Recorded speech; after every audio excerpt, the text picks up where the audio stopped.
Hi everyone, welcome back to अपनी कक्षा। आज की क्लास में हमें स्टार्ट करना है हमारा नेक्स्ट चैप्टर जिसका नाम है सोर्सेज ऑफ एनर्जी। क्यों पढ़ना है हमें डिफरेंट एनर्जी के सोर्सेज के बारे में if energy can neither be created NOR be destroyed. शायद हम कुछ भूल रहे हैं एनर्जी के बारे में। एनर्जी की डिफरेंट फॉर्म्स होती हैं एंड एक फॉर्म दूसरे फॉर्म के अंदर बहुत ईजिली कन्वर्ट हो सकती है। For example, if I drop a plate then the potential energy in the plate is converted to the sound energy and if I light a candle then जो wax का chemical energy है वो किसके अंदर convert हो रहा है, light and heat energy के अंदर। क्या अगर मैं हीट एंड लाइट एनर्जी को साथ में रख दूं तो फिर से वैक्स हमें मिल सकती है? नहीं मिल सकती। इसका मतलब क्या हुआ, energy in the usable form is dissipated in the surrounding in less usable form. इसी वजह से आज हम इस चैप्टर को पढ़ने वाले हैं। इस चैप्टर के अंदर हम डिफरेंट टाइप की एनर्जी, सोर्सेज ऑफ एनर्जी के बारे में पढ़ेंगे। For example thermal energy, wind energy, ocean energy, solar energy, different type की एनर्जीज इस चैप्टर के अंदर हम पढ़ने वाले हैं। तो चलिए स्टार्ट करते हैं बिना किसी देरी के हमारा चैप्टर सोर्सेज ऑफ एनर्जी। ये चैप्टर बहुत ज़्यादा इजी चैप्टर है, बहुत कम वेटेज भी रखता है।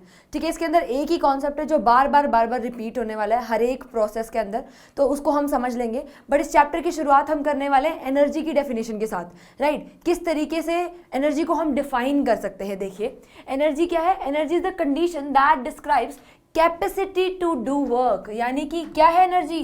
कैपेसिटी है हमारी कि हम कितना काम कर पा रहे हैं, उतनी ही हमारे अंदर क्या प्रेजेंट होगी, एनर्जी प्रेजेंट होगी। राइट, देखो नेक्स्ट पॉइंट देखो, अ source of energy is one which provides adequate amount of energy. Source of energy का नाम हम किसको देते हैं? सोर्स ऑफ एनर्जी उसे माना जाता है जिससे एडिक्वेट अमाउंट ऑफ एनर्जी हमें मिल सकती है। ठीक है, और कन्वीनियंटली मिल सकती है। ये नहीं है कि हम उससे एनर्जी ले रहे हैं बट बहुत ज़्यादा पैसा हमें लगाना पड़ रहा है, वो बहुत ज़्यादा एक्सपेंसिव हमें पड़ रही है। ठीक है, और उसकी जो प्रोसेस है उसको उससे एनर्जी लेने की वो बहुत मुश्किल है। राइट, बहुत कम्बरसम अगर प्रोसेस होगी तो उसको भी हम एक अच्छा सोर्स ऑफ एनर्जी नहीं मानेंगे। तो यहीं से ही हमारा नेक्स्ट टॉपिक स्टार्ट होने वाला है कि हमारी एनर्जी की नीड क्या है, क्यों हमें एनर्जी चाहिए। नीड है तभी तो हम सोर्सेज ऑफ एनर्जी के बारे में पढ़ रहे हैं, डिफरेंट टाइप के सोर्सेज के बारे में पढ़ रहे हैं। तो ये देखिए, नीड ऑफ एनर्जी के अंदर पहला पॉइंट क्यों है? For making food. खाना बनाना है तो हमें हीट एनर्जी चाहिए, फायर चाहिए, एलपीजी चाहिए। राइट, देखो फॉर लाइटनिंग अगर हमें घर में रोशनी करनी है तो भी तो हमें एनर्जी चाहिए ना, इलेक्ट्रिकल एनर्जी चाहिए। राइट, नेक्स्ट देखो ट्रांसपोर्ट। अगर हम ट्रांसपोर्टेशन करते हैं, मान लो आपको अपने मामा जी के यहाँ जाना है तो आप बस या किसी व्हीकल में खुद, या तो आप अपने पर्सनल व्हीकल में जाओगे या ट्रेन से जाओगे या बस से जाओगे, कैसे ना कैसे तो जाओगे। तो वो जो ट्रांसपोर्टेशन के अंदर फ्यूल यूज हो रहा है, पेट्रोल या डीजल, वो भी क्या है? सोर्स ऑफ एनर्जी ही तो है, उससे भी तो एनर्जी मिल रही है हमें। नेक्स्ट देखो, फॉर रनिंग मशीन्स को रन करने के लिए हमें क्या चाहिए? एनर्जी चाहिए। फ्यूल से हमें क्या मिलेगी? एनर्जी मिलेगी। For industrial activities and agricultural work, ठीक है, industrial activities and agricultural work के अंदर भी हमें क्या चाहिए होती है? एनर्जी चाहिए होती है। ओके, अब हमको देखना है सोर्सेज ऑफ एनर्जी तो हम इस चैप्टर के अंदर पढ़ने ही वाले हैं, बट इस चैप्टर के अंदर कौन से पर्टिकुलर सोर्सेज हमारे गुड सोर्स ऑफ एनर्जी हैं। तो गुड फ्यूल या फिर गुड सोर्स ऑफ एनर्जी की पहचान कैसे हो सकती है? उसके कुछ करेक्टरिस्टिक्स होते हैं जो हमें अभी पढ़ने हैं। देखो, qualities of a good source of energy. एक गुड सोर्स ऑफ एनर्जी हम का नाम हम किसको देते हैं? उसकी कुछ क्वालिटीज होनी चाहिए। राइट, तो पहला क्वालिटी क्या है? देखो, फर्स्ट क्वालिटी क्या है? Which would do a large amount of work per unit mass. यानी कि जिससे बहुत ज़्यादा अमाउंट ऑफ वर्क हम कर पाए। राइट, अगर पर यूनिट मास की बात करें तो ऐसी कोई सोर्स ऑफ एनर्जी ना हो जिसकी हेल्प से हम बहुत कम काम कर पा रहे हैं। नेक्स्ट पॉइंट देखो, चीप एंड इजीली अवेलेबल। बहुत ज़्यादा महंगा नहीं होना चाहिए वो। राइट, थोड़ा सा चीप होना चाहिए, अफोर्डेबल होना चाहिए एंड इजीली अवेलेबल होना चाहिए। ऐसा भी नहीं हो कि वो हमें बहुत इजीली अवेलेबल ना हो। राइट, नेक्स्ट देखिए, easy to store and transport. Easy होना चाहिए उसका स्टोरेज एंड उसका ट्रांसपोर्टेशन भी क्या होना चाहिए? ईजी होना चाहिए। नेक्स्ट पॉइंट देखेंगे, safe to handle and use करने में क्या होना चाहिए? सेफ होना चाहिए। ऐसा नहीं कि वो बहुत ज़्यादा खतरनाक सोर्स ऑफ एनर्जी है, अगर हमने उसको यूज़ किया तो रिस्की चांसेस हों, यानी कि डेथ भी हो सकती है। ऐसे सोर्स ऑफ एनर्जी भी हमारे पास हो सकते हैं। तो बहुत सेफ होना चाहिए वो, हम उसको घर में आराम से यूज़ कर पाए बिना किसी रिस्क के। राइट, नेक्स्ट देखिए, does not cause environmental pollution. Environmental pollution को वो कोज ना करता हो। राइट। एनवायरनमेंट हमारे लिए बहुत ज़्यादा इंपॉर्टेंट है। अगर एनवायरनमेंट फ्रेंडली वो नहीं होगा, पॉल्यूशन क्रिएट करेगा जो कि लॉन्ग टर्म में हमारी खुद की बॉडी के लिए ठीक नहीं होगा, तो हम ऐसा फ्यूल चूज करेंगे, ऐसे फ्यूल को या ऐसे सोर्स ऑफ एनर्जी को हम गुड सोर्स ऑफ एनर्जी का नाम देंगे जो कि क्या हो, एनवायरनमेंट फ्रेंडली हो, पॉल्यूशन क्रिएट ना करता हो। तो देखिए फ्यूल्स क्या होते हैं। सबसे पहले फ्यूल से स्टार्ट करेंगे हम। एनर्जी हमें किससे मिलती है? अभी मैंने आपको बताया ट्रांसपोर्टेशन में हम क्या यूज़ करते हैं, फ्यूल्स यूज़ करते हैं, तो फ्यूल से हमें एनर्जी मिलती है। फ्यूल्स क्या है? The material which are burned to produce heat energy, right. ऐसे मटेरियल जिसको बर्न करने के बाद हमें क्या मिलती है, हीट एनर्जी मिलती है, आर नोन एज फ्यूल्स। उनको हम क्या कहते हैं? फ्यूल्स कहते हैं, राइट। तो देखिए यहाँ पे एग्जाम्पल क्या है, वुड एक फ्यूल है, कोल, एलपीजी एंड केरोसिन, ये सब किसके एग्जाम्पल है? फ्यूल्स के ही एग्जाम्पल्स हैं। तो एलपीजी का क्या फुल फॉर्म हुआ? Liquid petroleum gas. एलपीजी क्या है? लिक्विड पेट्रोलियम गैस है, राइट। ओके, नेक्स्ट देखते हैं। देखो कैरेक्टरिस्टिक्स ऑफ गुड फ्यूल। अभी तक हमने क्या देखा था? हमने कुछ क्वालिटीज देखी, ठीक है। अब हमको क्या देखने हैं? कैरेक्टरिस्टिक्स क्या है, ठीक है, क्या कैरेक्टर्स होने चाहिए हमारे गुड फ्यूल के। तो ये काफ़ी इंपॉर्टेंट है, इसके ऊपर हम मार्क करेंगे इंपॉर्टेंट, ठीक है। इंपॉर्टेंट मार्क कर लिया हमने। हाई कैलोरीफिक वैल्यू होनी चाहिए, जो भी फ्यूल हम चूज कर रहे हैं उसकी कैलोरीफिक वैल्यू क्या होनी चाहिए? ज़्यादा होनी चाहिए। क्या होती है कैलोरीफिक वैल्यू? कैलोरीफिक वैल्यू का मतलब है हीट पर यूनिट मास, यानी कि एक पर्टिकुलर मास, एक यूनिट मास को बर्न करने पे, एक यूनिट मास उस फ्यूल का बर्न करने पे कितनी अमाउंट ऑफ एनर्जी हमें मिल रही है, वही क्या है हमारा कैलोरीफिक वैल्यू है। यानी कि अगर किसी, मान लो किसी सब्सटेंस, कोई ए सब्सटेंस है, ए फ्यूल है, जिसको बर्न करने से, जिसका 1 kg बर्न करने से हमें मिलती है 5 किलो जूल एनर्जी, राइट। और वहीं हमारे पास दूसरा एक बी कंपाउंड है, कंपाउंड कह रही हूँ मैं, दूसरा बी क्या है हमारा? फ्यूल है, राइट। बी फ्यूल को बर्न करने पे क्या मिलता है हमें? 1 kg बी फ्यूल को जब हमने बर्न करा तो हमें 15 किलो जूल एनर्जी मिल रही है। तो कौन सा ज़्यादा गुड सोर्स ऑफ एनर्जी होगा हमारा? ऑब्वियसली बात है बी क्या होगा? अच्छा होगा। क्यों? क्योंकि वहाँ पे उसकी जो कैलोरीफिक वैल्यू है वो क्या है? ज़्यादा है। अमाउंट ऑफ हीट हमें क्या मिल रही है? ज़्यादा। जो हीट निकल रही है वो क्या निकल रही है? ज़्यादा निकल रही है। क्लियर हुआ? नेक्स्ट पॉइंट देखो, burn without giving out any smoke and harmful gases, ठीक है। अब अगर वो बहुत ज़्यादा हार्मफुल गैसेस दे रहा है, निकाल रहा है, जब उसको हम बर्न कर रहे हैं, तो वो हमारे इन्वायरमेंट के लिए अच्छा नहीं है, हमारी ह्यूमन हेल्थ के लिए अच्छा नहीं है, और अदर एनिमल्स के लिए भी अच्छा नहीं होगा। तो ऐसे सब्सटेंसेस जो बर्न करते हैं without giving smoke and harmful gases, ऐसे सब्सटेंसेस को हम क्या मानते हैं? गुड फ्यूल्स मानते हैं। नेक्स्ट देखिए, प्रॉपर इग्निशन टेम्परेचर होना चाहिए। इग्निशन टेम्परेचर का क्या मतलब हुआ? मिनिमम टेम्परेचर, जिस मिनिमम हीट या मिनिमम टेम्परेचर जिसके ऊपर कोई भी पर्टिकुलर सब्सटेंस हीट करने लगता है, यानी कि जलने लगता है या बर्न करने लगता है, राइट। अगर कोई सब्सटेंस है उसका इग्निशन टेम्परेचर बहुत कम है तो वो रूम टेम्परेचर के ऊपर भी बर्न करने लगेगा, और बहुत ज़्यादा होगा तो भी प्रॉब्लम है। तो एक प्रॉपर इग्निशन टेम्परेचर भी होना चाहिए हमारे फ्यूल का, राइट। ओके, नेक्स्ट देखते हैं। नेक्स्ट कैरेक्टरिस्टिक प्रॉपर्टी क्या है? Cheap and easily available. ये तो हमने अभी उसके क्वालिटीज़ में भी देखा था।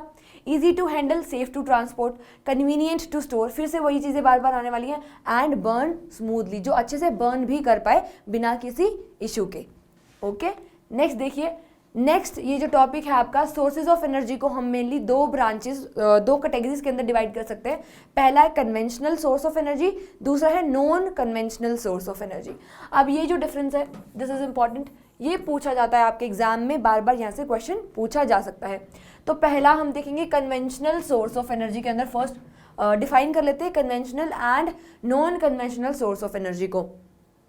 तो सबसे पहले कन्वेंशनल में देखिए, देखो conventional source of energy are the source of energy that are commonly use since long time. बहुत पहले से जिन सोर्सेज को हम यूज करते आ रहे हैं उनको हम क्या कहते हैं? कन्वेंशनल सोर्स ऑफ एनर्जी कहते हैं, right. Non conventional source of energy को का क्या मतलब हुआ? जिनको आइडेंटिफाई किया गया बहुत रीसेंट है, जो बहुत ज़्यादा रीसेंट है, ठीक है, जिनके बारे में अभी रिसेंटली हमें पता चला है, वो क्या होते हैं? Non conventional. एंड कन्वेंशनल होंगे जिसको हम बहुत पहले से यूज़ करते आ रहे हैं, लॉन्ग टाइम से, ठीक है। ये डेफिनेशन इंपॉर्टेंट आपको आना चाहिए।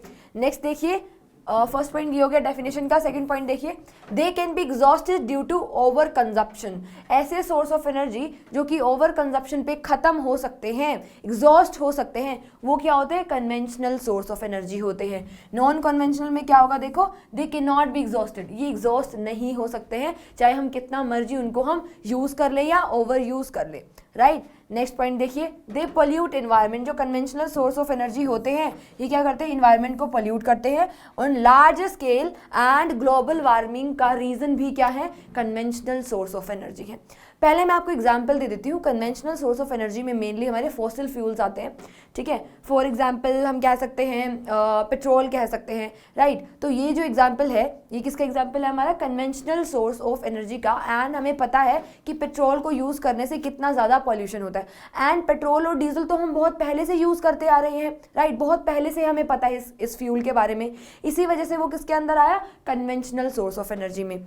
Non conventional source of energy में मेनली हमारे पास आते हैं जैसे सनलाइट हो गया, सोलर कुकर जैसे हम यूज़ करते हैं, या फिर सोलर वाटर हीटर यूज़ करते हैं, उसमें हम सोलर एनर्जी यूज़ कर रहे हैं, या फिर विंड एनर्जी यूज़ कर रहे हैं। तो wind energy and solar energy दोनों ही क्या है? हमारे non conventional source of energy, क्योंकि वो भी बहुत रिसेंटली ही डिस्कवर किया है हमने उनके बारे में।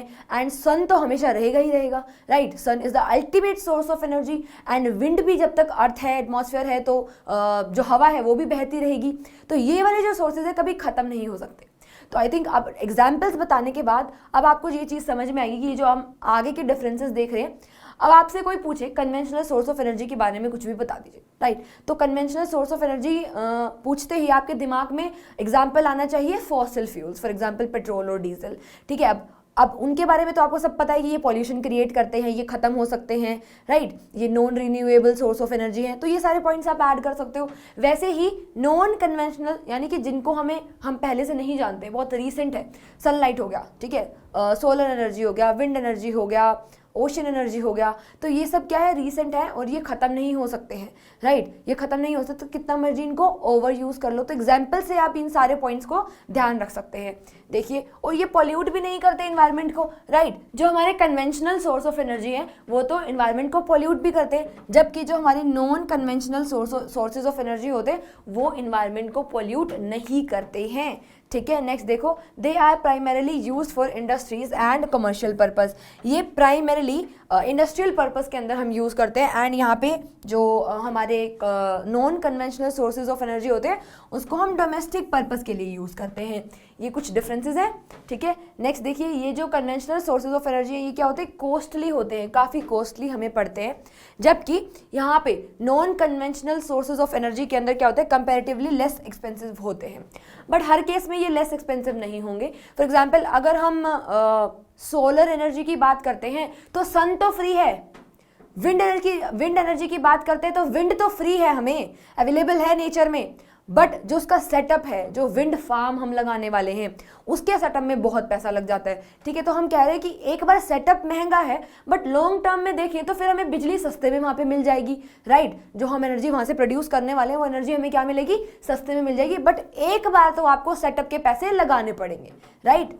ओके, नेक्स्ट देखिए, अब हम conventional and non conventional sources of energy को थोड़ा और डिटेल में देखने वाले हैं। सबसे पहले हम डिस्कस करेंगे कन्वेंशनल सोर्सेज ऑफ एनर्जी। हम पहले ही डिफरेंस में मैंने आपको सारे पॉइंट्स बता दिए, बट थोड़ा सा और एग्जांपल्स के साथ देखते हुए चलेंगे। देखो, sources of energy which are known to most of the people, example fossil fuels and biomass etcetera, right. ये सब क्या है? हमारा कन्वेंशनल सोर्सेज ऑफ एनर्जी। अब बायोमास का क्या मतलब हुआ? बायोमास मतलब जब फॉसिल फ्यूल बना था बहुत साल पहले तो क्या कैसे बना था? ये थ्योरी सबने पढ़ी हुई है कि प्लांट्स एंड एनिमल्स जब दब गए थे नीचे तो उनकी फॉसिल्स की वजह से जो फ्यूल बना था, इसी वजह से वो जो बायोमास था उसकी वजह से यहाँ पे ये जो फ्यूल बन रहा है हमारा उसको क्या बोलेंगे हम? Fossil fuel. ओके, अब थोड़ा सा डिटेल फॉसिल फ्यूल के बारे में। Fuels developed from the fossils are fossil fuels. For example, coal, petroleum, etc. ये सब क्या है? हमारे fossil fuels के examples है।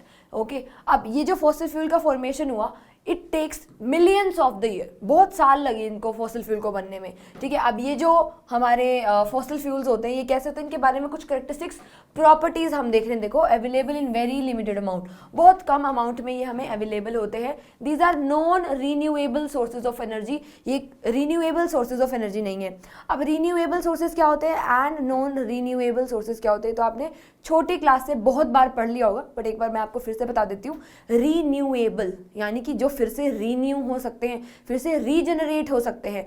नॉन रीन्यूएबल मतलब जो फिर से रीन्यू नहीं हो सकते, ठीक है, फिर से रीजनरेट हम उनको नहीं कर सकते। एक बार खत्म तो खत्म, बात हो गई, ठीक है, खत्म मतलब खत्म। और non renewable sources of energy क्या होते हैं, जो कि खत्म नहीं होते हैं कभी भी। फॉर एग्जाम्पल जो सन है वो तो हमेशा रहेगा ही, विंड है वो तो हमेशा चलती ही रहेगी, बहती ही रहेगी हवा तो, राइट। तो ऐसे जो सोर्सेज है उनको हम क्या बोलते हैं, non renewable. And fossil fuels हो गए, पेट्रोल, डीजल, कोल, ये सब चीजें खत्म हो जाएंगी जैसे जैसे कंजप्शन बढ़ेगा, राइट, क्योंकि वो लिमिटेड अमाउंट में हमारे पास प्रेजेंट है ना, मिलियंस ऑफ ईयर लगे थे, एंड ये क्या है, लिमिटेड अमाउंट में ही प्रेजेंट होता है। इसी वजह से ये क्या है, non renewable sources of energy, इनको रिन्यू नहीं कर सकते हैं हम। तो non renewable sources of energy हमारे क्या होंगे, फॉसिल फ्यूल्स होंगे, ये सब होगा।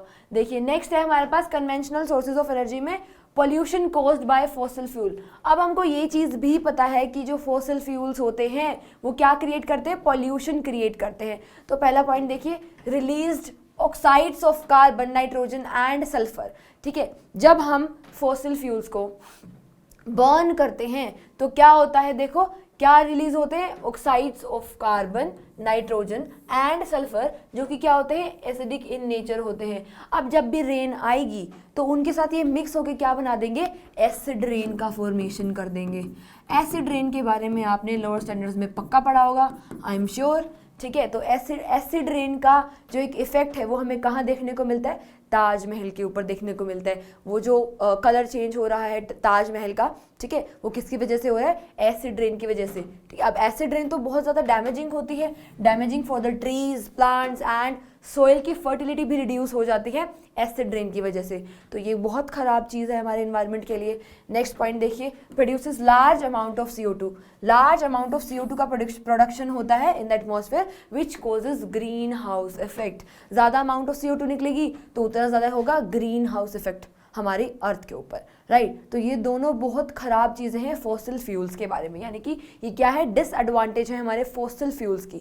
अब इनडायरेक्टली हम ये भी कह सकते हैं कि ये डिसएडवांटेज है हमारे कन्वेंशनल सोर्स ऑफ एनर्जी के, राइट। नेक्स्ट देखिए, ओके, अच्छा, पॉल्यूशन को अगर हमें कंट्रोल करना है तो क्या करेंगे, controlling pollution caused by fossil fuel से जो पॉल्यूशन हो रहा है उसको कंट्रोल कैसे करेंगे। पहला है increasing the efficiency of the combustion process. अगर कंप्लीट कंबशन होगा, ये हम केमिस्ट्री में पढ़ चुके हैं, अगर कंप्लीट कंबशन होता है तो क्या रिलीज होता है, CO2 गैस रिलीज होती है। अगर इनकम्प्लीट कंबशन होता है तो कार्बन मोनोऑक्साइड CO रिलीज होती है, and CO is more toxic than CO2। CO2 तो हमारी बॉडी में भी प्रेजेंट होती है, हम एक्सेल करते हैं, बट अगर CO हमारी बॉडी में चली जाती है तो this carbon monoxide is very very toxic and इससे डेथ भी हो सकती है, राइट। तो हमें जो फ्यूल है उसकी एफिशिएंसी बढ़ानी होगी ताकि कंप्लीट कंबशन हो सके, एंड अगर कंप्लीट कंबशन होगा तो अमाउंट ऑफ एनर्जी भी हमें ज़्यादा रिलीज मिलेगी, ठीक है, अमाउंट ऑफ एनर्जी भी ज़्यादा मिलने वाली है।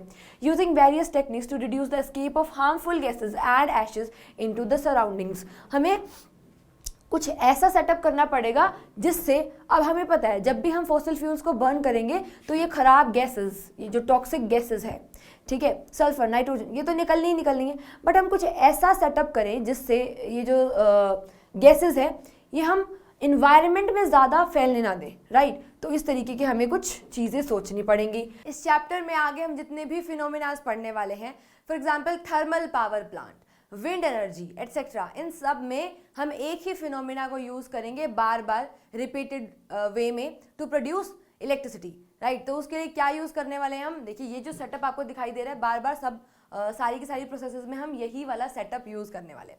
तो यहाँ पे हम क्या करेंगे, हम मैकेनिकल एनर्जी प्रोवाइड करेंगे, किसको, हमारे डायनमो को। डायनमो क्या होता है, एक छोटा जनरेटर जिसको हम क्या कहते हैं, डायनमो कहते हैं, ठीक है। जैसे ही हम मैकेनिकल एनर्जी प्रोवाइड करेंगे डायनमो को, ठीक है, उसको यानी कि उसका जो अंदर का आर्मेचर कॉइल है वो रोटेट होगा, जिसके रोटेशन से क्या बनने वाला है, इंड्यूस्ड करंट। वही तो हमें चाहिए, इलेक्ट्रिकल एनर्जी ही हमें प्रोड्यूस करनी है। तो डिफरेंट प्रोसेसेस हैं हमारी जिसके थ्रू हम मैकेनिकल एनर्जी प्रोवाइड कर सकते हैं, किसको, डायनमो को। फॉर एग्जाम्पल ये वाला बेसिक फिनोमेना हम देखने वाले हैं। यहाँ पे हमारे पास है प्रेशर कुकर। यहाँ पे हमने इसके अंदर ले लिया है वाटर। जब मैं इसको हीट करना स्टार्ट करूंगी तो क्या होगा, स्टीम का प्रोडक्शन होगा। जैसे ही स्टीम का प्रोडक्शन होगा, ये इस स्टीम को हम डालेंगे टरबाइन के ऊपर, राइट। टरबाइन क्या है, पंखा है एक, ठीक है, जो कि आगे कनेक्टेड होता है किसके साथ, हमारे डायनमो के साथ। अब जैसे ही ये पंखा घूमेगा तो अंदर का आर्मेचर कॉइल घूमेगा, और आर्मेचर कॉइल घूमते ही क्या होगा, इंड्यूस्ड करंट का प्रोडक्शन होने वाला है। यानी कि हमने क्या कन्वर्ट कर लिया है, स्टीम की जो यहाँ से हमें स्टीम मिली, स्टीम में जो एनर्जी थी उसको हमने किसके अंदर कन्वर्ट किया, मैकेनिकल एनर्जी पहले, देन मैकेनिकल एनर्जी किसके अंदर कन्वर्ट हुई, हमारे इलेक्ट्रिकल एनर्जी के अंदर कन्वर्ट हुई। तो यही वाला बेसिक फिनोमिना बार बार सारी प्रोसेसेस में हमने यूज करना है। तो पहले हम स्टार्ट करने वाले देखो थर्मल पावर प्लांट से। Thermal word is related to heat. जहां पे भी थर्मल वर्ड आ जाएगा इसका मतलब वहां पे कुछ ना कुछ हीटिंग हम वहां पे करने वाले, राइट। तो ये देखिए थर्मल पावर प्लांट क्या होते हैं, a power plant which uses heat energy, जो कि हीट एनर्जी को यूज करता है टू जनरेट इलेक्ट्रिसिटी। इलेक्ट्रिसिटी को प्रोड्यूस करने के लिए जब हम हीट एनर्जी का यूज करते हैं तो उसको हम क्या बोलते हैं, थर्मल एनर्जी। और थर्मल पावर प्लांट के अंदर हम ये सब चीजें कर रहे होते हैं। तो नेक्स्ट देखिए, burning of fossil fuel produces steam to run turbines, ठीक है। फॉसिल फ्यूल को जब हम यहाँ पे बर्न करेंगे तो यहाँ पे मेन इंपॉर्टेंट चीज आपको क्या ध्यान रखनी है, यहाँ पे ये जो हीट प्रोडक्शन हो रही है ना, ये कैसे हो रही है, जब हम फॉसिल फ्यूल्स को बर्न कर रहे हैं ना, तब वो हीट बन रही है हमारी, राइट। देखिए burning of fossil fuel produces steam to run turbines. Main काम क्या है, टर्बाइन को मूव करना, रोटेट करना। उसको रोटेट करने के लिए जो स्टीम चाहिए, उसको हीटिंग चाहिए होगी स्टीम बनाने के लिए, राइट। अब वो हीटिंग कहाँ से आएगी, बर्निंग ऑफ फॉसिल फ्यूल्स से, राइट, क्लियर। नेक्स्ट देखिए, set up power plants near the coal and oil fields to minimize the cost of transportation and production. अब ये एक बहुत इंपॉर्टेंट फैक्टर है हमारा थर्मल पावर प्लांट्स के अंदर। हमें थर्मल पावर प्लांट्स को सेटअप वहाँ करना चाहिए जहाँ पे कोल का माइनिंग हो रहा है, जहाँ पे कोल की इंडस्ट्रीज है या फिर ऑयल है, ताकि हमें ट्रांसपोर्टेशन कॉस्ट बिल्कुल मिनिमम पड़े। अगर ऐसा हो कि थर्मल पावर प्लांट एक कोने में है और हमें कोल को वहाँ तक लेके जाना पड़ रहा है, ट्रांसपोर्टेशन वहाँ पे चार्जेस लगने वाले हैं, टाइम लगने वाला है। इसी वजह से हम ऐसी कोशिश करेंगे कि थर्मल पावर प्लांट को कोल के, जहाँ पे कोल माइन हो रहा है उसके आसपास ही क्या किया जाए, बनाया जाए, ठीक है। नेक्स्ट पॉइंट देखिए, transmission of electricity is more efficient, right. यहाँ पे क्या होगा, देखो इस थर्मल पावर प्लांट के थ्रू यहाँ पे इलेक्ट्रिसिटी का ट्रांसमिशन काफ़ी एफिशिएंट हो जाता है, राइट। ओके, नेक्स्ट देखते हैं। देखिए नेक्स्ट है हमारे पास hydro power plant. Hydro power plant क्या होता है, हाइड्रो वर्ड, जो हाइड्रो वर्ड है हमारा वो किससे रिलेटेड है, hydro word is related to water. पानी के साथ कुछ ना कुछ रिलेशन है, यानी कि इसके अंदर हम वाटर को यूज करने वाले हैं for the production of electricity, right. अब ये डायग्राम के अंदर हम समझ सकते हैं इस चीज को बहुत अच्छे से। हम यहाँ पे बनाएंगे डैम्स। यहाँ पे हमने क्या बनाया, डैम बनाया, ठीक है। डैम में क्या करते हैं, हम पानी को रोक लेते हैं, यानी कि पानी के अंदर क्या है, वहां पे रोक लिया ना उसको, उसकी पोटेंशियल एनर्जी है। हमने यहाँ पे एक गेट लगाया और यहाँ पे हमने पानी को रोक लिया, ठीक है। अब हम क्या करेंगे, गेट को जैसे ही ओपन करेंगे, यहाँ से हमने मान लो गेट को भी क्या कर दिया है, ओपन कर दिया है। ये हमारा गेट क्लोज था, अभी हमने गेट को ओपन कर दिया, तो प्रेशर से पानी क्या जाने वाला है, नीचे जाने वाला है, ठीक है। यहाँ पे हमने क्या लगाई है, देखो टरबाइन, ये है हमारी टरबाइन। शायद आपको कलर विजिबल नहीं होगा तो हम एक बार कलर चेंज कर लेते हैं। ये है हमारी टरबाइन यहाँ पे, ठीक है, दिस इज टरबाइन। यहाँ पे पंखा लगा हुआ है which is connected to the dynamo और वी कैन से जनरेटर, जो कि फर्दर किससे कनेक्टेड है, जनरेटर से कनेक्टेड है। बस अब हम पानी के प्रेशर को यूज करने वाले हैं, यहाँ से जो पानी आ रहा है ना, इस पानी के प्रेशर को हम यूज करने वाले हैं टू रोटेट द टरबाइन। हमें कैसे ना कैसे बस टरबाइन को मूव करना है, और टरबाइन किसको मूव करेगी, आर्मेचर कॉइल को, किसके अंदर, डायनमो के अंदर, एंड क्या प्रोड्यूस हो जाएगी, इलेक्ट्रिकल एनर्जी। अब हम एक एक करके पॉइंट्स देख लेते हैं। देखो यहाँ पे क्या है, फर्स्ट पॉइंट है देखो हाइड्रो पावर प्लांट के अंदर convert the potential energy of falling water into electricity. जब हमने पानी रोका हुआ है डैम के अंदर तो वो क्या है, पानी की पोटेंशियल एनर्जी, वो किसके अंदर कन्वर्ट हो रही है, इलेक्ट्रिकल एनर्जी। अब यहाँ से ना आपसे क्वेश्चन पूछा जा सकता है कि हाइड्रो पावर प्लांट्स के अंदर कौन सी एनर्जी किसके अंदर कन्वर्ट हो रही है, तो आपको ध्यान रखना है कि पोटेंशियल एनर्जी ऑफ वाटर, पानी की जो पोटेंशियल एनर्जी है वो कन्वर्ट हो रही है किसके अंदर, इलेक्ट्रिकल एनर्जी के अंदर। Okay, first point clear. Next देखिए, hydro power plants are associated with dams, dam के साथ एसोसिएटेड है। अभी हमने देखा वहां पे डैम में हमने पानी रोक के देन प्रेशर से जब पानी फेंकेंगे तो क्या होगा, टरबाइन मूव करेगी। ओके, नेक्स्ट पॉइंट देखिए, around 25% of our country's energy requirement is met by the hydro power plant. अब ये जो डाटा है ये आपको अप्रोक्स डाटा ध्यान रहना चाहिए, बस आपको कभी याद ना भी रहे तो चलेगा, बट थोड़ा बहुत आपको माइंड में रहना चाहिए कि 25% जो है हमारी कंट्री का जो इलेक्ट्रिसिटी प्रोडक्शन हो रहा है वो किसके थ्रू हो रहा है, किसका यूज करके, हाइड्रो पावर प्लांट्स का यूज करके हम बना रहे हैं, राइट। ओके, नेक्स्ट देखेंगे हम advantages of hydro power plant. अब इस चैप्टर के अंदर ना आपसे कोई भी हम थर्मल पावर प्लांट पढ़ेंगे या फिर हाइड्रो पावर प्लांट पढ़ा, सोलर एनर्जी पढ़ा, तो उन सब में आपको उस फिनोमिना की जो भी हमने प्रोसेस पढ़ी है उसमें उसके एडवांटेजेस आने चाहिए, ठीक है, उसके डिसएडवांटेजेस या फिर लिमिटेशन आने चाहिए। तो इसी टाइप से क्वेश्चंस आपसे इस चैप्टर के अंदर पूछे जाएंगे। पहले देखिए, advantages of hydro power plant, क्या क्या एडवांटेज है, नो एनवायरमेंटल पॉल्यूशन, कहीं से कोई टॉक्सिक गैस यहाँ पे रिलीज नहीं हो रही है, यानी कि हमारे एनवायरमेंट के लिए ये बहुत अच्छा रिलीफ है, ठीक है, एनवायरमेंटल पॉल्यूशन नहीं होता। नेक्स्ट देखिए, flowing water is a renewable source of electrical energy, right, यानी कि जो पानी है, ठीक है, पानी का यूज करके हम क्या कर रहे हैं, ये क्या है, एक रीन्यूएबल सोर्स ऑफ एनर्जी है। रीन्यूएबल सोर्स का क्या मतलब हुआ, रीन्यूएबल सोर्स का मतलब हुआ जो सोर्स रिन्यू हो सकता है, यानी कि जिसको हम बार बार यूज कर सकते हैं। नॉन रिन्यूएबल सोर्सेज क्या होते हैं, जो खत्म हो जाते हैं, एक लिमिटेड अमाउंट में प्रेजेंट होते हैं, राइट। तो वाटर का जो फ्लो है वो क्या है, वो एक रीन्यूएबल सोर्स ऑफ एनर्जी है जिसको हम बार बार यूज कर सकते हैं to move the turbine, and आगे क्या प्रोडक्शन होगा, इलेक्ट्रिकल एनर्जी का प्रोडक्शन होगा। नेक्स्ट देखिए, construction of dam prevents flooding of river, provide water for irrigation. अब जो कुछ एरियाज होते हैं वो काफी प्रोन होते हैं किसके, फ्लडिंग के, तो ऐसे एरियाज में अगर हम डैम बना दें तो वहां पे चांसेस हैं कि हम रोक सकते हैं फ्लडिंग को बार बार आने से, राइट। तो ये इसका एक और हमारा एडवांटेज हो गया है। अब हमें देखना है disadvantages of hydro power plant, क्या क्या डिसएडवांटेजेस हैं हाइड्रो पावर प्लांट के। देखिए, large area of agricultural land and vast variety of flora and fauna and human settlement get submerged in the water of reservoir formed by dams. हमने माना कि हम वहाँ पे फ्लडिंग को बचा सकते हैं, बट नुकसान क्या है, उसके डिसएडवांटेजेस में सबसे पहला चीज़ क्या आएगी कि अगर हमें डैम बनाना है तो आसपास जितने भी वहाँ पे लोग रहते हैं, ठीक है, उनके जो घर हैं वो हमें तोड़ने पड़ेंगे, राइट, तो वो एक बहुत बड़ा प्रॉब्लम है। एग्रीकल्चरल लैंड हमें यूज़ करना पड़ सकता है, पॉपुलेशन बढ़ रही है, हम एग्रीकल्चरल लैंड को अगर कम करते जाएंगे तो भी प्रॉब्लम है, राइट, एंड वहाँ पे जितने भी प्लांट्स हैं, फ्लोरा एंड फ्यूना है, उनको भी हम डिस्टर्ब करेंगे, तो ये एक खराब चीज़ है, राइट। नेक्स्ट देखिए, large ecosystem are destroyed, large ecosystem हम डिस्ट्रॉय कर सकते हैं वहाँ पे अगर हम डैम बनाएंगे, क्योंकि अगर हम वहाँ पे डैम का फॉर्मेशन कर रहे हैं तो आसपास के फ्लोरा एंड फ्यूना डिस्टर्ब होंगे, एंड उसी से ही हमारा क्या डिस्टर्ब हो सकता है, इकोसिस्टम डिस्टर्ब हो सकता है। नेक्स्ट पॉइंट देखिए, vegetation that submerged under water rots under anaerobic condition.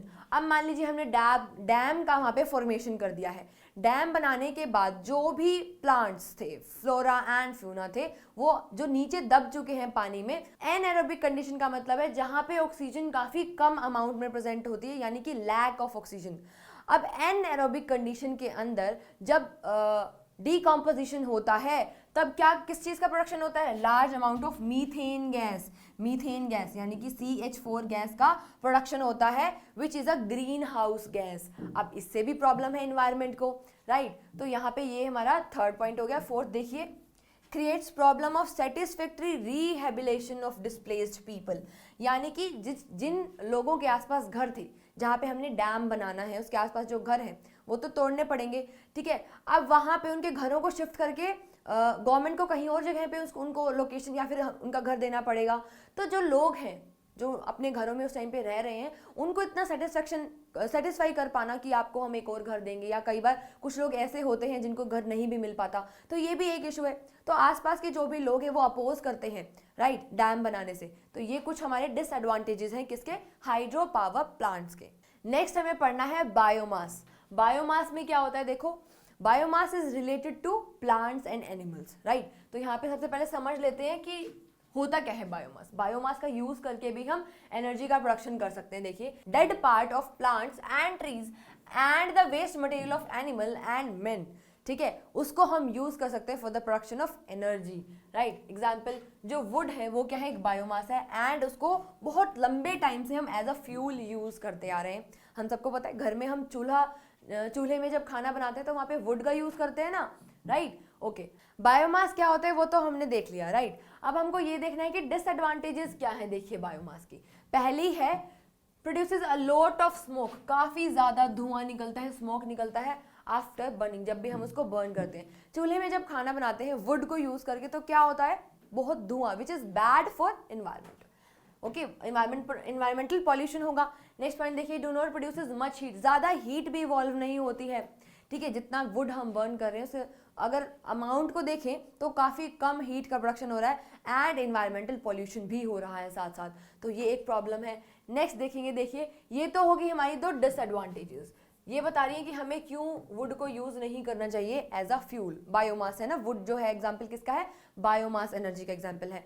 तो अब इन चीज़ों को ठीक करने के लिए क्या इंप्रूव कर सकते हैं, कुछ इंप्रूवमेंट्स की गई, एंड यहाँ पे देखिए क्या हुआ, वुड को कन्वर्ट कर दिया हमने एक बेटर फ्यूल के अंदर, दैट इज चारकोल। चारकोल को हम यूज करने लगे, जिसके through less amount of smoke release होती है, ठीक है। नेक्स्ट देखेंगे, देखो चारकोल से स्टार्ट करेंगे। चारकोल क्या होता है, देखिए, when wood is burnt in limited supply of air, then water and other volatile materials get removed and charcoal is formed। तो सबसे पहले हमें ये समझना पड़ेगा कि वुड को चारकोल के अंदर कन्वर्ट कैसे करें, राइट। वुड को चारकोल के अंदर कन्वर्ट करने के लिए हमें कुछ नहीं करना, सिर्फ और सिर्फ लिमिटेड सप्लाई ऑफ एयर, यानी कि लिमिटेड अमाउंट ऑफ ऑक्सीजन की प्रेजेंस में, एक्सेस ऑक्सीजन नहीं देनी है उसको, लिमिटेड अमाउंट ऑफ ऑक्सीजन देनी है, और वुड को क्या करना है, बर्न करना है। तब उस केस में हमारे पास क्या प्रोड्यूस होगा, जितने भी वॉलेटाइल्स मटीरियल्स हैं वो सब रिमूव हो जाएंगे, और एंड में जो हमें मिलेगा वो क्या मिलेगा, चारकोल। चारकोल कुछ इस तरीके से हम यहाँ पे बना सकते हैं। देखिए,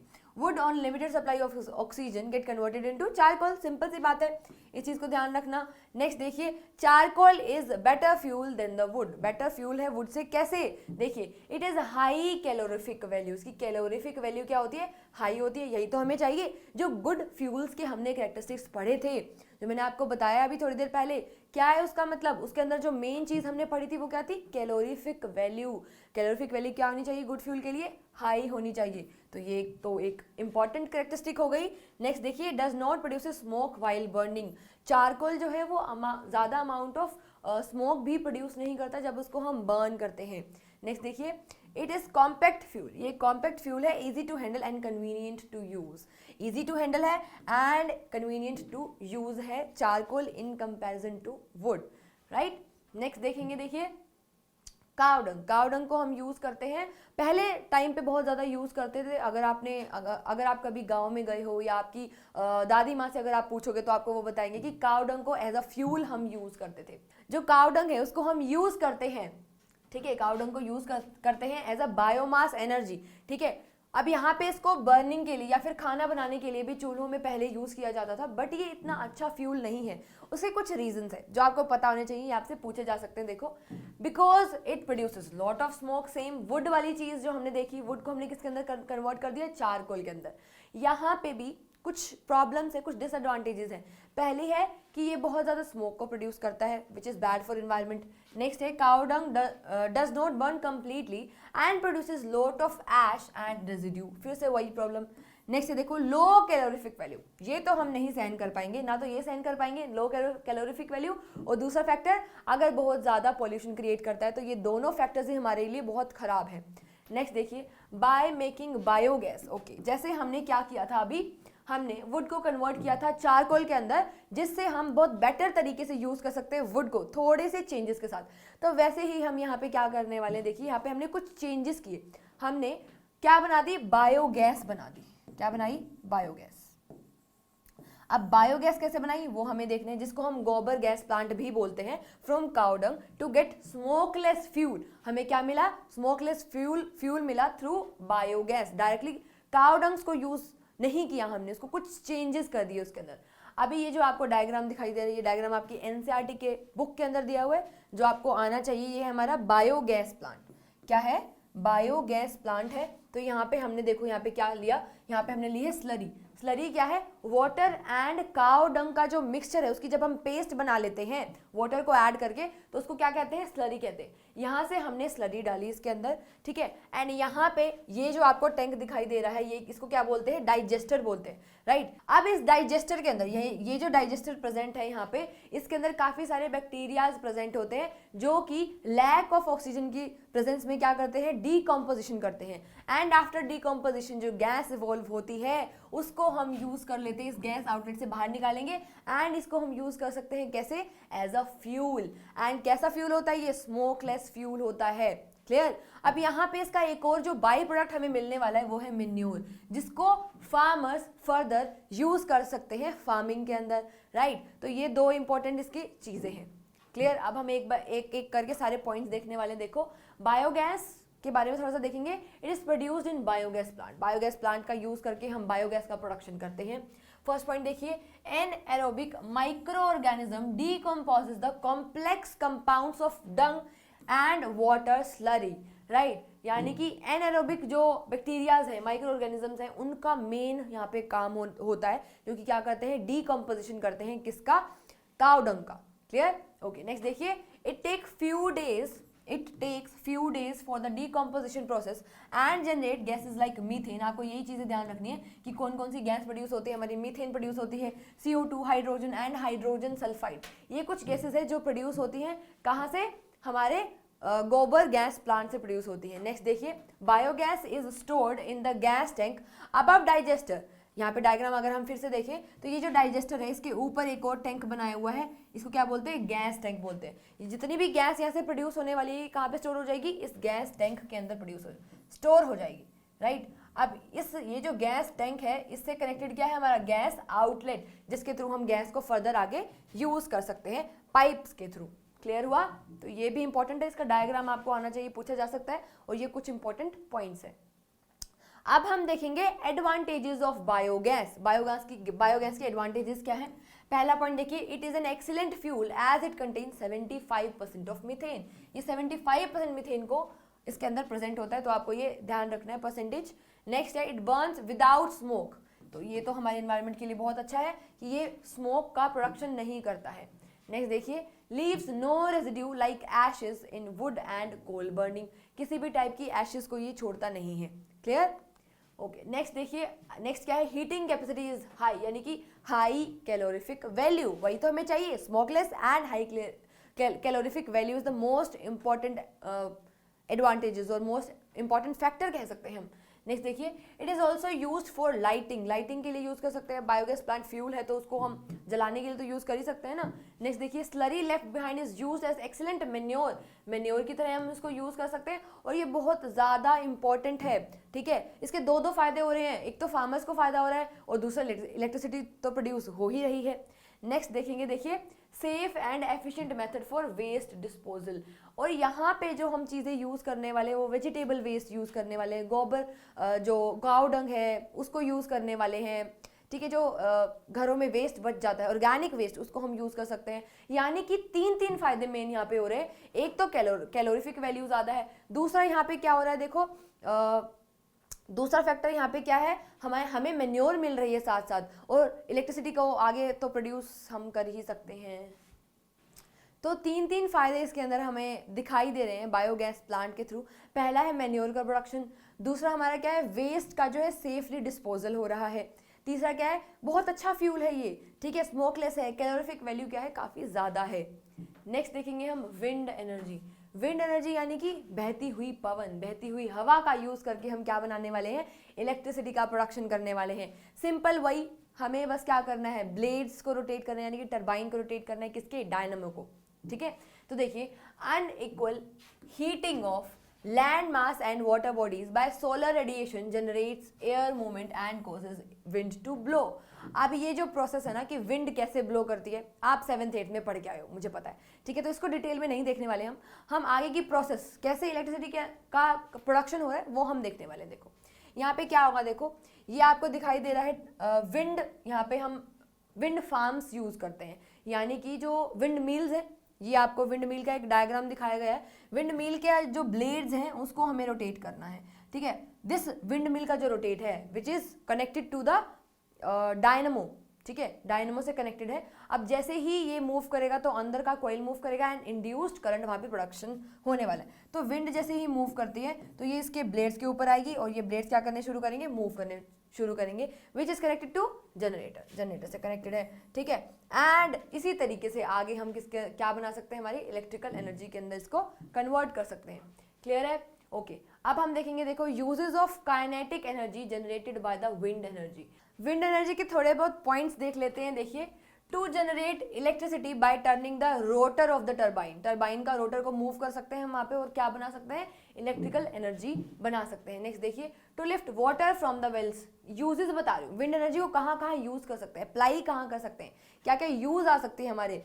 पहला तो है इलेक्ट्रिसिटी को जनरेट करने में हेल्प कर सकती है अगर हम टर्बाइन को मूव करेंगे तो। नेक्स्ट है to lift water from the wells, well से पानी को लिफ्ट करने के लिए हम यूज कर सकते हैं। नेक्स्ट है टू रन द 4 मिल्स, ठीक है, 4 मिल्स को रन करने के लिए भी हम यहाँ पे इसको यूज कर सकते हैं।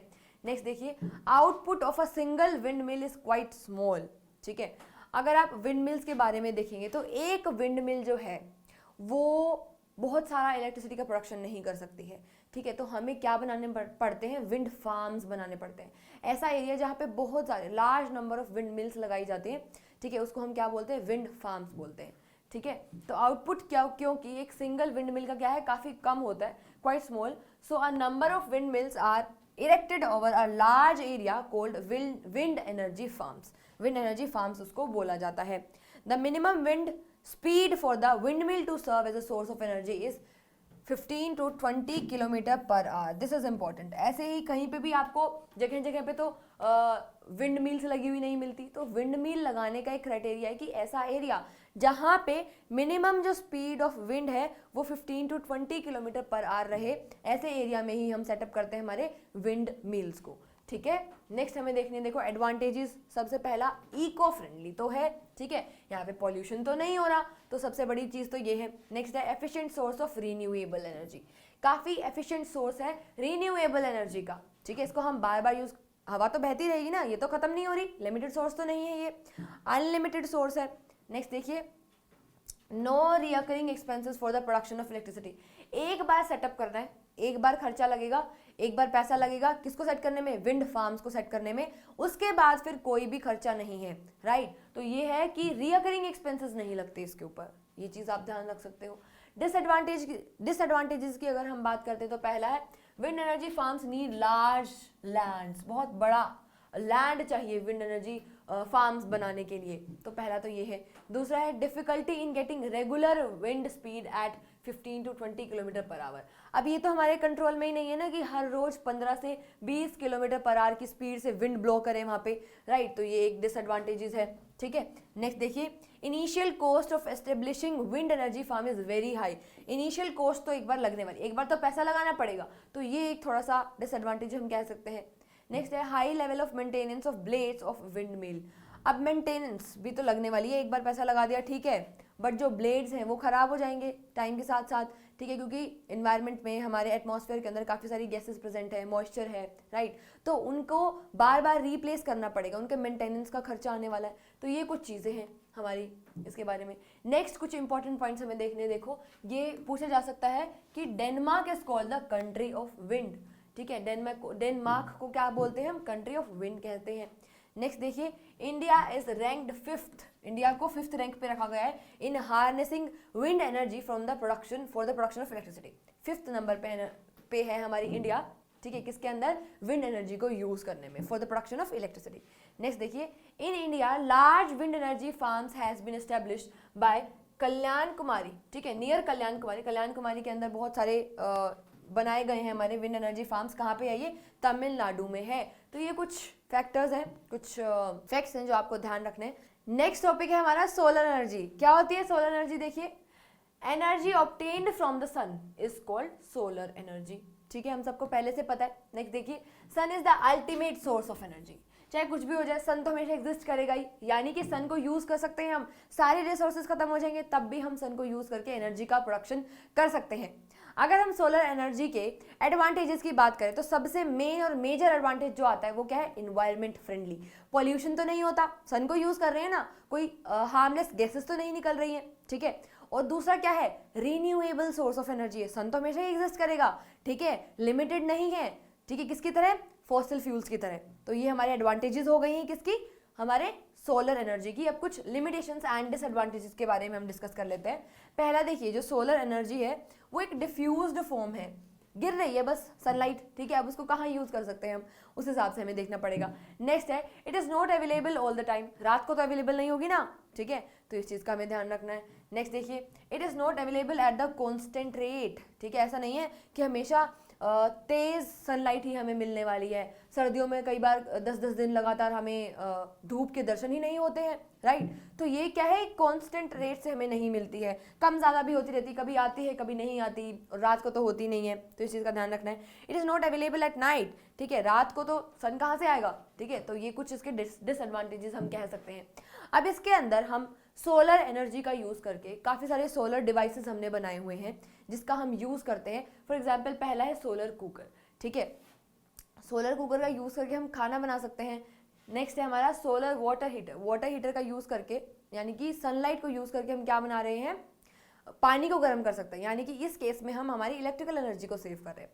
नेक्स्ट देखिए, सोलर सेल, सोलर सेल का तो काम ही क्या होता है, कन्वर्ट करना किसको, सोलर एनर्जी को, किसके अंदर, इलेक्ट्रिकल एनर्जी के अंदर।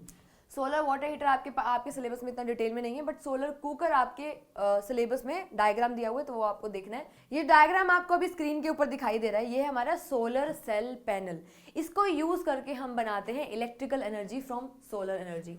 जब सनलाइट, ठीक है, ये हमारा क्या है, सन, जब सन रेज आती हैं इसके ऊपर गिरती हैं, ठीक है, इसकी ये जो सोलर सेल पैनल है ना, ये सिलिकॉन का बना हुआ होता है, ठीक है। अब इसकी ज़्यादा डिटेल्स की कैसे कन्वर्ट करता है, सिलिकॉन ही क्यों यूज़ किया, तो ये सब चीज़ें हम क्लास 12 सेमीकंडक्टर्स नाम के चैप्टर के अंदर पढ़ने वाले हैं, ठीक है।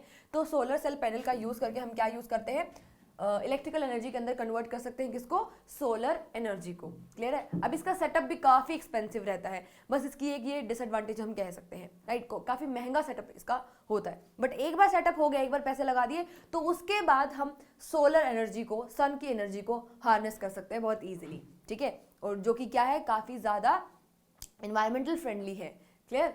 नेक्स्ट देखिए, अब इसके अंदर मेनली आपको ध्यान क्या रखना है, इस डायग्राम के अंदर यहाँ पे हम एक मिरर का यूज करने वाले हैं, जिससे क्या होने वाली, सनलाइट की रिफ्लेक्शन होगी, एंड आफ्टर रिफ्लेक्शन वो किसके ऊपर गिरने वाली है, फूड के ऊपर, जिसको हमने यहाँ पे रखा है पकाने के लिए, ठीक है। तो ये आपका एक सेटअप है किसका, सोलर कुकर का, आपको ध्यान रखना है। नेक्स्ट हमें पढ़ना है जियोथर्मल एनर्जी। जियोथर्मल, देखो, geo is related to what, geo is related to earth and thermal means heat, यानी कि ये जो एनर्जी है ये कुछ ना कुछ अर्थ की हीट से रिलेटेड होने वाली है, राइट। तो देखिए, geothermal energy is the heat energy from the hot rocks present inside the earth. Earth के अंदर कुछ स्पेसिफिक हॉट रॉक्स प्रेजेंट होती हैं, जिन रॉक्स की हीट को यूज करके हम वाटर को क्या करेंगे, बॉईल करेंगे एंड स्टीम का प्रोडक्शन करेंगे। एंड वो जो स्टीम है फर्दर किसको टरबाइन को मूव करने के लिए हम यूज करने वाले हैं, ठीक है। एंड वो किससे कनेक्टेड होगी, डायनेमो से, एंड हमारे पास क्या प्रोडक्शन होगा, इलेक्ट्रिकल एनर्जी का प्रोडक्शन हो जाएगा। नेक्स्ट देखिए, होता क्या है, देखो यहाँ पे, when the underground water come in contact with the hot spots, ठीक है, जब अंडरग्राउंड वाटर हॉट स्पॉट्स के कनेक्शन में आते हैं, उसके कांटेक्ट में आते हैं, तो स्टीम जनरेट होती है। अब ये जो स्टीम है ये ट्रैप हो जाती है रॉक्स के अंदर, जिसको हम एक पाइपलाइन के थ्रू टरबाइन के ऊपर डालते हैं डायरेक्टली, ठीक है। और टरबाइन क्या करने लगती है, मूव करने लगती है। जैसे ही टरबाइन मूव करेगी वो किससे कनेक्टेड है, जनरेटर से, एंड इलेक्ट्रिसिटी का प्रोडक्शन हम वहाँ पे कर सकते हैं। अब इस डायग्राम के अंदर हम समझ सकते हैं, देखिए यहाँ पे क्या है, ये हमारा हॉट वाटर है मान लेते हैं, ठीक है। पानी क्या हो चुका है, गर्म, पानी गर्म यहाँ पे हमने लेके आए, यहाँ पे क्या बन गई, स्टीम। अब ये जो स्टीम है इसको हम यूज कर रहे हैं टू मूव द टरबाइन। ये हमारे पास टरबाइन लगी हुई है, टरबाइन मूव कर रही है, which is connected to the generator and transformer के थ्रू ये घरों घरों में पहुंचा दी जाएगी। बट यहाँ पे देखिए एक और चीज है, यहाँ पे ये जो स्टीम है उसको फिर से कूल किया हमने। जैसे ही कूल किया, फिर से कूलिंग टावर में इसको लेके गए और उसको फिर से हमने इंजेक्शन वेल के थ्रू फिर से वापस डाल दिया है एंड यहाँ पे हम इसको फिर से बार बार रीयूज कर रहे हैं वाटर को। तो ये डायग्राम के थ्रू हमने समझ लिया। एक बार करना वही है, हमारे अर्थ के अंदर रॉक्स कुछ ऐसी प्रेजेंट है जो कि काफ़ी गर्म होती है, उनकी हीटिंग से हम पानी को गर्म करेंगे, स्टीम बनाएंगे, स्टीम को यूज़ करेंगे to move the turbine and turbine के मूवमेंट से क्या बनने वाली है, इलेक्ट्रिकल एनर्जी। अब जब पानी हमने स्टीम के रूप में यूज़ किया है उसको फिर से कूल डाउन करके वापस डाल दिया जाएगा ताकि उसको हम बार बार रीयूज़ कर सके। Simple process. Advantages of geothermal energy की अगर हम बात करते हैं तो पहला है इकोनॉमिकल टू यूज़। ठीक है, जियोथर्मल एनर्जी क्या है, काफ़ी इकोनॉमिकल है, does not cause any pollution, किसी टाइप का कोई पोल्यूशन क्रिएट नहीं करता है। नेक्स्ट देखिए लिमिटेशंस की अगर हम बात करते हैं, अगर एडवांटेजेस है तो कुछ ना कुछ तो लिमिटेशन भी होगी। देखिए geothermal energy is not available everywhere, हर कहीं तो नहीं लगा सकते हैं ना हम जियोथर्मल प्लांट। ठीक है, जहाँ पे ऐसी रॉक्स प्रेजेंट हैं जो कि गर्म है, जिसको यूज़ कर सकते हैं for the production of steam, उसी केस में हम यूज़ कर सकते हैं, तो हर जगह अवेलेबल नहीं है, ये डिसएडवांटेज है। दूसरा है deep drilling in the earth. ठीक है, काफ़ी डीप ड्रिलिंग करनी पड़ती है अर्थ के अंदर to obtain the geothermal energy and it is very difficult as well as expensive. ठीक है, तो हम जो चीज़ें नोट कर रहे हैं, जितने भी हमने रीन्यूएबल सोर्स ऑफ एनर्जी देखे हैं, right, non conventional sources of energy देखे हैं, तो वहाँ पे एक मेजर प्रॉब्लम क्या है, काफ़ी एक्सपेंसिव पड़ते हैं उनका सेटअप। एक बार सेटअप थोड़ा सा एक्सपेंसिव है, उसके बाद तो फिर हम बहुत इजीली एनर्जी को लो कॉस्ट पे प्रोड्यूस कर सकते हैं। नेक्स्ट देखिए, in New Zealand and USA there are number of power plant based on the geothermal energy and are operational. ठीक है, इसको आप ध्यान से रख सकते हो कि न्यूजीलैंड एंड यूएसए के अंदर काफ़ी सारे जियोथर्मल प्लांट्स आज यूज़ किए जा रहे हैं। क्लियर। नेक्स्ट हमें जो स्टार्ट करना है वो है न्यूक्लियर एनर्जी। न्यूक्लियर एनर्जी क्या होती है, न्यूक्लियर एनर्जी क्या होती है, which is related to the nucleus of a atom. Atom के न्यूक्लियस से जो हम एनर्जी को ऑब्टेन कर सकते हैं उसको हम क्या कहते हैं, न्यूक्लियर एनर्जी कहते हैं। अब एटम तो हर जगह, जितनी भी चीज़ है हमारे पास आसपास प्रेजेंट है, हर जगह एटम्स प्रेजेंट है, राइट। तो देखते हैं कि कैसे प्रोडक्शन करने वाले हैं हम न्यूक्लियर एनर्जी का। तो देखिए, the energy release during a nuclear reaction is called nuclear energy. अब जो न्यूक्लियर रिएक्शंस है ये आप हायर स्टैंडर्ड्स में ज़्यादा डिटेल में पढ़ने वाले, अभी के लिए जितना हमारे सिलेबस में लिमिटेड है हम वही पढ़ेंगे। वैसे भी क्योंकि ये चैप्टर जो है काफ़ी लो वेटेज का है तो ज़्यादा हम डिटेल में नहीं जा रहे हैं इसके। ठीक है, it can be obtained by two type of nuclear reactions. दो टाइप की न्यूक्लियर रिएक्शन से हम इसको ऑब्टेन कर सकते हैं। पहला है न्यूक्लियर फ्यूजन, ठीक है, and second one is nuclear fusion. अब न्यूक्लियर फ्यूजन का क्या मतलब हुआ, जहाँ पे क्या हो रहा है, दो न्यूक्लियाई आपस में क्या कर रहे हैं, फ्यूज कर रहे हैं, यानी कि मीट कर रहे हैं। फ्यूजन का मतलब होता है ब्रेक डाउन, राइट, जहां पे ब्रेक डाउन हो रहा होता है उसको हम क्या बोलते हैं, इस रिएक्शन को क्या कहते हैं, न्यूक्लियर फ्यूजन रिएक्शन कहते हैं। दो टाइप का है। अब हम सबसे पहले देखेंगे, देखो न्यूक्लियर फ्यूजन क्या होता है। न्यूक्लियर फ्यूजन के केस में क्या होगा, फ्यूजन मींस स्प्लिटिंग अप, टूट जाना, ब्रेक डाउन होना इज फ्यूजन। फ्यूजन का मतलब क्या होता है, जुड़ना, राइट। तो देखिए, the process in which the heavy nucleus of a radioactive atom such as uranium, plutonium, thorium, etc. split up into small nuclei, ठीक है, when bombarded with the low energy neutron is called nuclear fission। इस case में आपको ये जो second point है ये important है, ठीक है। न्यूक्लियर फ्यूजन पूछेंगे तो आपको ये वाला पॉइंट लिख के आना है। इस प्रोसेस में करते क्या है, हम कोई हैवी न्यूक्लियस लेते हैं। हैवी न्यूक्लियस कौन सा है हमारे पास, मेनली रेडियो एक्टिव जो मेटल्स होती है उसको हम यूज करते हैं इस केस के अंदर। किसको यूज करेंगे, यूरेनियम को, थोरियम को, ये सारी की सारी रेडियो एक्टिव है, ठीक है, इनको यूज करेंगे, ठीक है। अब इसके ऊपर हम बम्बार्ड कराते हैं। बम्बार्डमेंट का क्या मतलब होता है, कोलिजन, ठीक है, किससे कोलाइड करा रहे हैं हम उसको, हमारा जो हैवी न्यूक्लियस है जैसे कि थोरियम या फिर यूरेनियम, उसको हम लो एनर्जी न्यूट्रॉन्स के साथ क्या कराएंगे, कोलाइड कराएंगे।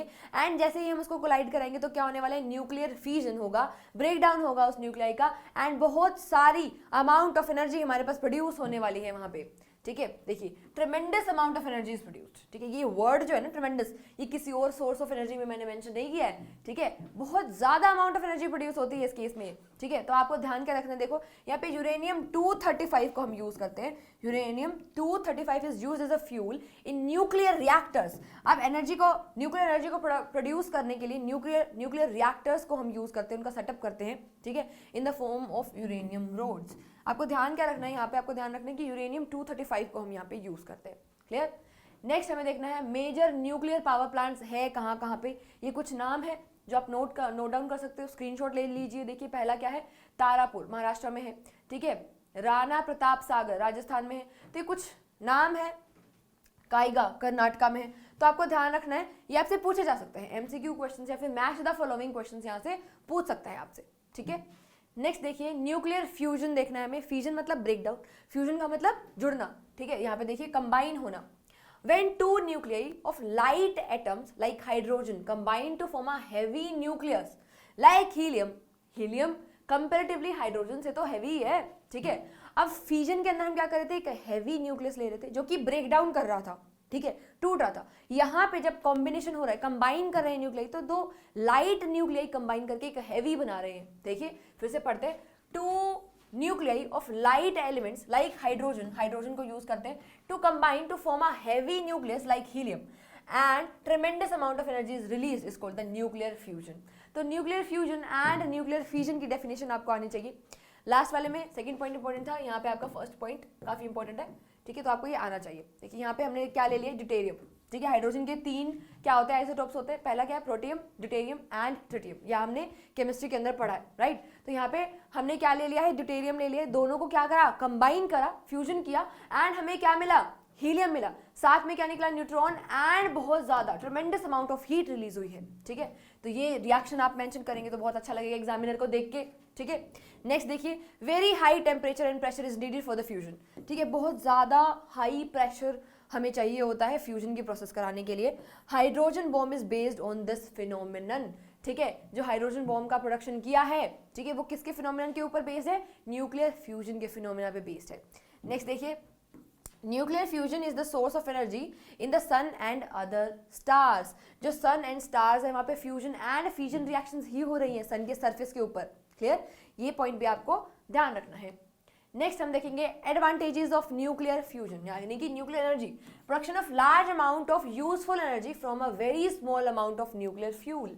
न्यूक्लियर फ्यूल बहुत कम वहाँ पे हम यूज कर रहे हैं, यानी कि यूरेनियम एंड हाइड्रोजन बहुत कम अमाउंट में हम यूज करते हैं, उसके कंपैरिजन में अमाउंट ऑफ हीट बहुत ज्यादा रिलीज होती है। तो ये सबसे अच्छा एडवांटेज है, बहुत कम रॉ मटेरियल यूज कर रहे हैं, उसके बदले एनर्जी बहुत ज्यादा मिल रही है। नेक्स्ट है, does not produces green house gases like CO2, यानी कि टॉक्सिक गैसेस प्रोड्यूस नहीं करता, ग्रीन हाउस गैसेस प्रोड्यूस नहीं होती हैं थ्रू न्यूक्लियर रिएक्टर्स और थ्रू न्यूक्लियर एनर्जी। नेक्स्ट देखेंगे लिमिटेशंस ऑफ न्यूक्लियर फ्यूजन की, अगर या फिर न्यूक्लियर एनर्जी की अगर मोर स्पेसिफिकली बात करते हैं तो पहला है environmental contamination due to improper nuclear waste storage and its disposal, ठीक है। अब जितने भी रेडियो एक्टिव मेटल्स है जो हम यूरेनियम यूज करने वाले हैं या पे थोरियम यूज करने वाले, उनसे हार्मफुल रेडिएशंस बाहर निकलती है। अगर उनको ढंग से डिस्पोज नहीं किया गया उनके वेस्ट प्रोडक्ट को, तो फिर प्रॉब्लम हो सकती है। तो ये है हमारा डिसएडवांटेज। नेक्स्ट देखिए, risk of accidental leakage of harmful radiation, harmful radiation का लीकेज हो सकता है आफ्टर डिस्पोजल भी, तो ये एक बहुत बड़ी प्रॉब्लम है हमारे लिए। नेक्स्ट है high cost of installation, same जैसे हमने बाकी non conventional sources of energy में देखा, यहाँ पे भी क्या है, हाई कॉस्ट है इंस्टॉलेशन की, ठीक है। नेक्स्ट देखिए, limited availability of nuclear fuel. अब न्यूक्लियर फ्यूल क्या है, हमारा काफ़ी लिमिटेड अमाउंट में प्रेजेंट है, बट हमें क्योंकि थोड़ा ही चाहिए for production of large ट्रेमेंडस amount of energy, तो ये एक हमारा एक अच्छा पॉइंट भी है, एक एडवांटेज भी है, ठीक है। तो ये कुछ हमारी लिमिटेशंस हैं, डिसएडवांटेजेस हैं, तो पूछा जा सकता है। ये जो टॉपिक है आपका ये वाला न्यूक्लियर एनर्जी वाला काफ़ी इंपॉर्टेंट है, कंफ्यूजन हो जाती है काफ़ी बार, इस वजह से यहीं से ही एग्जामिनर क्वेश्चन पूछता है, क्योंकि उसको पता है ये वाला टॉपिक तो थोड़ा सा कंफ्यूजिंग लग सकता है बच्चों को, राइट। तो नेक्स्ट हमें देखना है, देखिए इन्वायरमेंटल कॉन्सिक्वेंसेस। सारे की सारे जो सोर्सेज ऑफ एनर्जी थे different conventional and non conventional दोनों हमने पढ़ लिए। अब इफेक्ट्स क्या है, कॉन्सिक्वेंसेस क्या होते हैं हमारे इन्वायरमेंट के ऊपर, वो चीज़ हमें देखनी है। देखिए, exploiting any source of energy disturb the environment in some way or the other, ठीक है। किसी भी सोर्स ऑफ एनर्जी को हम यूज करें, कुछ ना कुछ तो डिसएडवांटेज उसकी इन्वायरमेंट को है ही, ठीक है। क्या कर सकते हैं, अब एनर्जी भी चाहिए, ठीक है, एनवायरमेंट को भी बचाना है, तो हम सेफर से सेफर चीज़ यूज़ हमें करनी चाहिए आगे फ्यूचर में अगर हम देखेंगे तो, ठीक है। The source we would choose depend upon the following factor. जो भी चूज हम करते हैं, किसी भी फ्यूल को अगर हम चूज कर रहे हैं, किसी भी सोर्स ऑफ एनर्जी को हम चूज करें, तो कुछ चीज़ें हमें ध्यान रखनी है। पहला क्या है, ease of extracting energy from the source. Source से जो एनर्जी हम एक्सट्रैक्ट कर रहे हैं वो जो प्रोसेस है वो ईजी होनी चाहिए। Cost of extracting energy from the source क्या होनी चाहिए, लो, ठीक है। लो होनी चाहिए कॉस्ट, ज़्यादा एक्सपेंसिव से दिक्कत हो जाएगी लॉन्ग टर्म में अगर हम बात करें तो। नेक्स्ट है efficiency of technology available to extract energy. ऐसा नहीं होना चाहिए कि जब हम एनर्जी को एक्सट्रैक्ट कर रहे हैं तो काफ़ी जो चीज़ें हैं वो क्या हो रही है, वेस्ट, ठीक है, यूज़ में कम आ रहा है बट वेस्टेज ज़्यादा हो रहा है, ठीक है, तो वेस्टेज नहीं होनी चाहिए, एफिशिएंट टेक्नोलॉजी होनी चाहिए जिसके अंदर वेस्ट नहीं बने, ठीक है। नेक्स्ट है environmental damage caused by using the sources, ठीक है। अब यहाँ पे इन्वायरमेंटल जो डैमेज है वो क्या होना चाहिए, मिनिमम, ठीक है, लो हमारा इन्वायरमेंटल डैमेज होना चाहिए, ईजी होना चाहिए, ठीक है, low and cost of extracting energy क्या होनी चाहिए, काफ़ी लो होनी चाहिए। तो ये कुछ फैक्टर्स हैं जो हमें ध्यान रखने हैं कि जब भी हम एनर्जी को देखें, ठीक है, एक्सट्रैक्ट करने के लिए किसी भी सोर्स ऑफ एनर्जी से। नेक्स्ट देखिए, in other words no source of energy is said to be pollution free. किसी भी सोर्स ऑफ एनर्जी को हम पॉल्यूशन फ्री नहीं कह सकते, किसी ना किसी टाइप का तो पॉल्यूशन बनेगा ही, ठीक है। Some sources are cleaner than the other, बस ये कह सकते हैं कि ये जो पर्टिकुलर सोर्स ऑफ एनर्जी है ये दूसरे वाले के कंपैरिजन में थोड़ा सा क्लियर है, थोड़ा सा कम पॉल्यूशन जनरेट कर रहा है, इस चीज़ को भी समझना है। For example solar cells may be pollution free but assembly of devices would have caused some environmental damage। जब हम उसको असेंबली करते हैं तो कुछ ना कुछ तो डैमेज होगा, राइट, जो पार्ट्स उसको सोलर पैनल को बनाने के लिए चाहिए। तो ये कुछ इंपॉर्टेंट चीज़ें थी, ठीक है, जो हमें पढ़नी थी, हमारे इन्वायरमेंट को भी हमें सेव करना है, ठीक है। नेक्स्ट टॉपिक जो हमें पढ़ना है वो है हमारा non renewable sources of energy and renewable. बता चुकी हूँ इस चैप्टर के अंदर मैं आपको बार बार कि रिन्यूएबल क्या है, नॉन रिन्यूएबल क्या है, बट एक बार फिर से देख लेते हैं, थ्योरी देख लेते हैं। देखिए, sources that will get depleted someday, जो कुछ टाइम बाद डिप्लीट होंगे ही होंगे, ठीक है, उनको क्या कहते हैं, नॉन रिन्यूएबल, जिनको हम फिर से रिन्यू नहीं कर सकते हैं, ठीक है। फॉर एग्जाम्पल हमारे जो फॉसिल फ्यूल्स है वो रिन्यू नहीं हो सकते, लिमिटेड अमाउंट में प्रेजेंट है। नॉन, अगर हम रिन्यूएबल सोर्सेज की बात कर सकते हैं, करें रिन्यूएबल सोर्सेज ऑफ एनर्जी क्या होते हैं, देखो, energy sources that can be regenerated, ठीक है, जो रिन्यू हो सकते हैं, that will last for ever, ठीक है, ऐसे सोर्सेज ऑफ एनर्जी को हम क्या कहते हैं, renewable. For example wind energy, water energy, और क्या कह सकते हैं हम, सोलर एनर्जी। सन तो रहेगा हमेशा, ठीक है, सन रहेगा तो पवन भी बहती रहेगी, राइट। तो ये कुछ सोर्सेज ऑफ एनर्जी हैं जो रिन्यूएबल सोर्सेज के अंदर आते हैं। अब हम कुछ क्वेश्चंस देखने वाले हैं इस चैप्टर को कवर करने के बाद, ठीक है। ये कुछ प्रीवियस ईयर क्वेश्चंस मैंने यहाँ पे ऐड किए। फर्स्ट क्वेश्चन देखिए, wind mill is used to produce electricity. Wind mill को यूज करते हैं इलेक्ट्रिसिटी प्रोड्यूस करने के लिए। Write the sequence of energy conversion in the wind mill. सबसे पहले हमारी जो विंड एनर्जी है, विंड एनर्जी यानी कि हम कह सकते हैं काइनेटिक एनर्जी, ठीक है, विंड मूव कर रही है, काइनेटिक एनर्जी होगी, वो किसके अंदर कन्वर्ट हो रही है, हमारी मैकेनिकल एनर्जी के अंदर कन्वर्ट कर रही है। कैसे कन्वर्ट हो रही है, टरबाइन मूव कर रही है ना, मैकेनिकल एनर्जी है वो, which is converted to electrical energy, electrical energy, ठीक है, ये सीक्वेंस हो जाएगा हमारा। ओके, नेक्स्ट क्वेश्चन देखते हैं। देखिए, why are thermal power plant set up near coal and oil fields. ये तो जब मैं आपको थर्मल पावर प्लांट समझा रही थी तब मैंने आपको बताया था क्या होता है। देखो, ये प्रीवियस ईयर क्वेश्चन है सीबीएसई 2011 का, ठीक है। क्यों सेटअप करते हैं, ताकि ट्रांसपोर्टेशन का जो कॉस्ट है वो हम मिनिमम कर पाए एंड टाइम को सेव कर पाए। तो ठीक है, बहुत ईजी क्वेश्चन आते हैं इस चैप्टर से। नेक्स्ट देखिए, biogas is considered to be the boon for the farmers. Farmers के लिए बायोगैस को बून क्यों माना गया है, क्योंकि यहाँ पे मेन्योर का प्रोडक्शन हो रहा है जिसको हम एज अ फर्टिलाइजर यूज कर सकते हैं, ऑर्गेनिक फर्टिलाइजर यूज कर सकते हैं फार्मिंग में, ठीक है। दूसरा, यहाँ पे ये जो गैसेस बन रही हैं हमारी, ठीक है, वो क्या है, स्मोकलेस है। तो ये भी बहुत इंपॉर्टेंट चीज़ है, बहुत अच्छा फैक्टर है। तो फार्मर्स के लिए मेनली यहाँ पे मेन्योर का प्रोडक्शन हो रहा है, कुछ भी चीज़ वेस्ट नहीं हो रही है यहाँ पे, ठीक है। ओके, तो ये आपको ध्यान रखना है। नेक्स्ट हम देखेंगे, देखो यहाँ पे, explain how does burning of fossil fuel causes water pollution. Burning of fossil fuel से वाटर पोल्यूशन कैसे हो रहा है। जैसे ही हम हीट करेंगे तो गैसेस निकलेंगी। हीट यानी कि हम कह सकते हैं कि हमने फॉसिल फ्यूल को क्या किया, बर्न किया, ठीक है।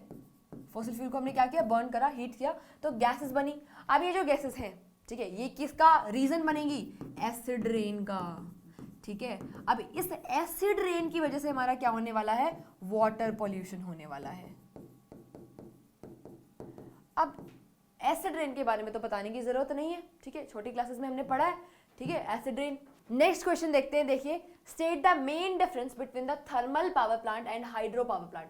Thermal power plant and hydro power plant में हमें क्या बताना है, डिफरेंस। यहाँ पे लिख लेते हैं, देखो, थर्मल पावर प्लांट, दूसरा है हमारा हाइड्रो। ओके, अब हम इनके बीच में क्या लिखने वाले हैं, डिफरेंसेस। पहला जो थर्मल पावर प्लांट है वो क्या यूज करने वाला है, हीट को यूज करेगा for the production of electricity और एनर्जी। अब हीट को यूज कर रहा है यानी कि वो क्या यूज करने वाला है, फॉसिल फ्यूल्स को यूज करने वाला है, जो कि क्या करने वाले हैं, एयर पॉल्यूशन। ठीक है, इस चीज को ध्यान रखना। अब हाइड्रो पावर प्लांट्स के अंदर हम वाटर को यूज करते हैं फॉर द प्रोडक्शन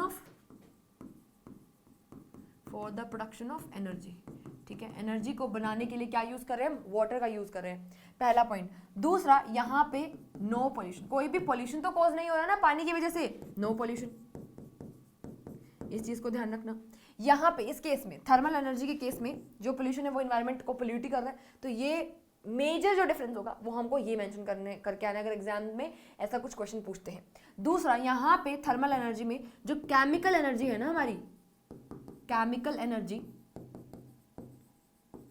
किसकी केमिकल एनर्जी, फॉसिल फ्यूल की केमिकल एनर्जी कन्वर्ट हो रही है इलेक्ट्रिकल एनर्जी के अंदर। एंड हाइड्रो पावर प्लांट के अंदर पोटेंशियल एनर्जी है ना वाटर की, H2O की जो पोटेंशियल एनर्जी है वो किसके अंदर कन्वर्ट हो रही है, इलेक्ट्रिकल एनर्जी के अंदर कन्वर्ट हो रही है। तो ये कुछ पॉइंट्स है जो हमें ध्यान रखने हैं। ठीक है, तो ये तो हो गया हमारा difference thermal and hydro power plant के बीच में।